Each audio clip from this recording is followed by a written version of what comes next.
Chapter 27. The three friends headed for the hill at top speed. Varjak explained about the gentleman and his black cats on the way.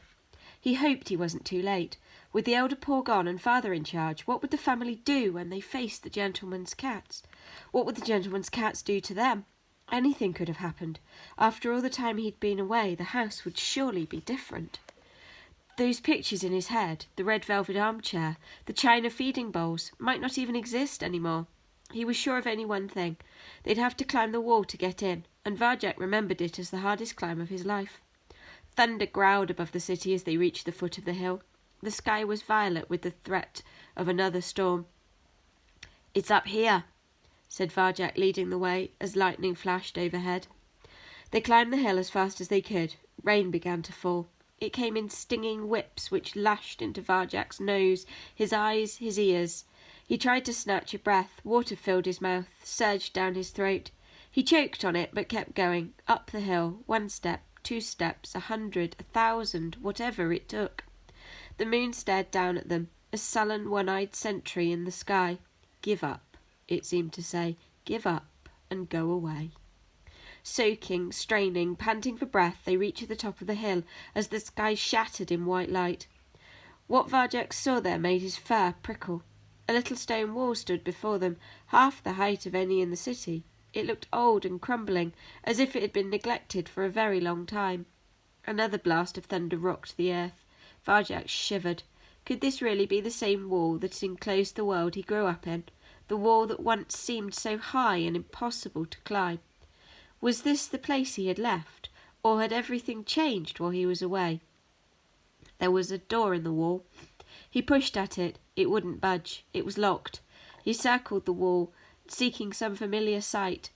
A lightning flash revealed the cracks and fissures in the stone where the wild moss grew. At the top of the wall he could see the gnarled upper branches of some stunted old trees, and there was that single tree which he'd fallen down the night he left home. Varjak touched its wet bark and smiled with relief. He recognised it now. Of course it was the same. The place would never change. It was him that had changed. "This is it!" he shouted happily above the thunder. "There are trees inside. We can climb down. I'll go first and—" "Cludge, what's wrong?" Cludge was shaking. His eyes were cloudy with fear again. "Can't climb," he stammered. "Cludge can't climb." Varjak stared at the huge powerful dog in disbelief. "You can't?" "Of course he can't," snapped Holly. "Everyone knows dogs can't climb. We'd be in big trouble if they could. Is there another way in?" "Dogs can't climb?" "No, they can't," said Holly. She frowned. "This is the only way in, isn't it? I can tell from your face." It felt like falling through the air and never landing.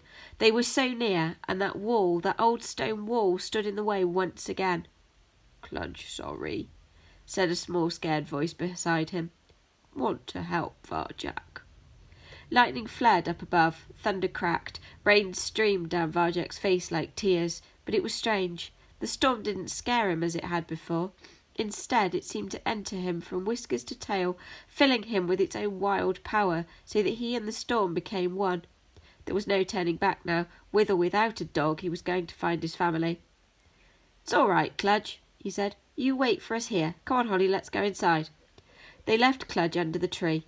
The 2 cats stormed to the top of the wall. They clambered over the edge and down the other side, through a tangled maze of twisted branches.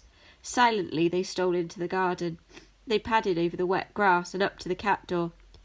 "This is it," whispered Varjak as they slipped through.